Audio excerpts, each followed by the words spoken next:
this is a long one today, and just kind of wanted to switch it up a bit and kind of focus on being a bit more raw and intentional with our writing. And it's more of a thought and idea, and I just kind of want to leave room for thought and reflection and any discussion. And because I keep thinking about how strange love is, how it doesn't arrive like a scheduled appointment, but like a quiet interruption that changes the entire map of your life. Because if I'm being honest, I didn't even know if I was being prepared.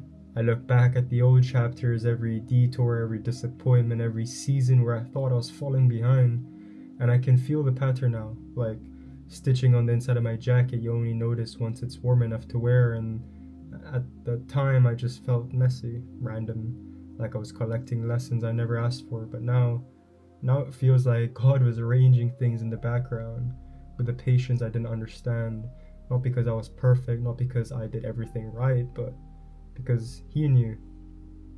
God knew. He knew I needed time to soften, time to mature, time to be humbled into something gentler. He knew I had to learn how to love without gripping, how to show up without performing, how to be steady, not just intense. He knew I had to become a man who could hold a heart without bruising it. And the wild part is, He didn't rush that process. He didn't let me skip it. And then you arrived, and it hit me like a holy kind of irony. I spent so long thinking my past was proof that love was complicated, that timing was cruel, that I'd missed something, but meeting you made it all make sense in one quiet sentence. I wasn't being late. I wasn't late. I was being led. Because if you have met an earlier version of me, louder, prouder, less healed, I might have loved you, but I don't think I would have loved you well. And you deserve to be loved well. You deserve a love that doesn't ask you to carry my immaturities. A love that protects your softness, a love that knows how to choose you in the ordinary moments, not just in the poems. It's almost funny the way God does it. He doesn't just give you the right person. He doesn't just give you the person. You also become the version of yourself who can keep them.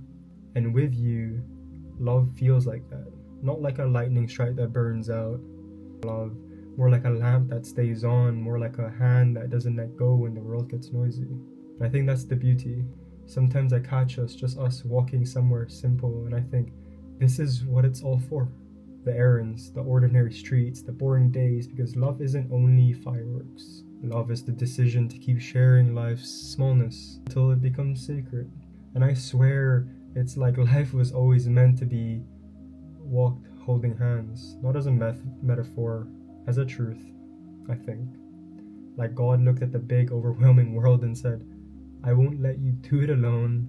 I'll give you someone to move through it with.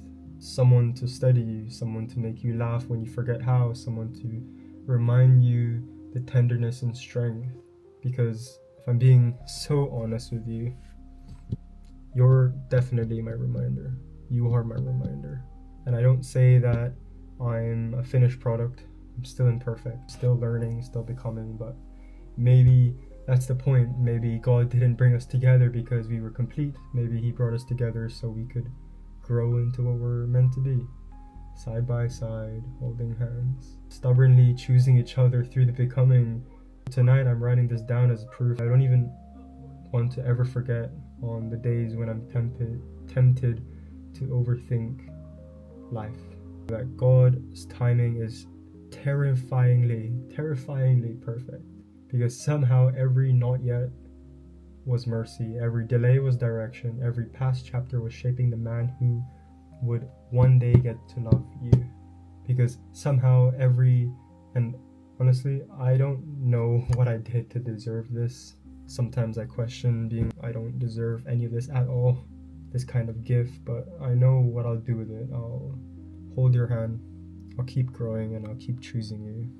And I'll thank God quietly and constantly for the mystery of love and the miracle of us. That's all for today, and I know that was really long, and I apologize, but I just wanted to just be a bit more raw and intentional with my writing, and just kind of practice that. And if you stayed till this long, I just wanted to say you mean everything to me, and it's important to, no matter what stage of your life, to just keep going, to keep on having faith, to keep being there for yourself, to keep showing up, and keep thanking God for all the miracles and love that He's blessed us with. To thank Jesus for all the care. You know, He's so perfect, and like, we'll never be enough. We'll never be enough.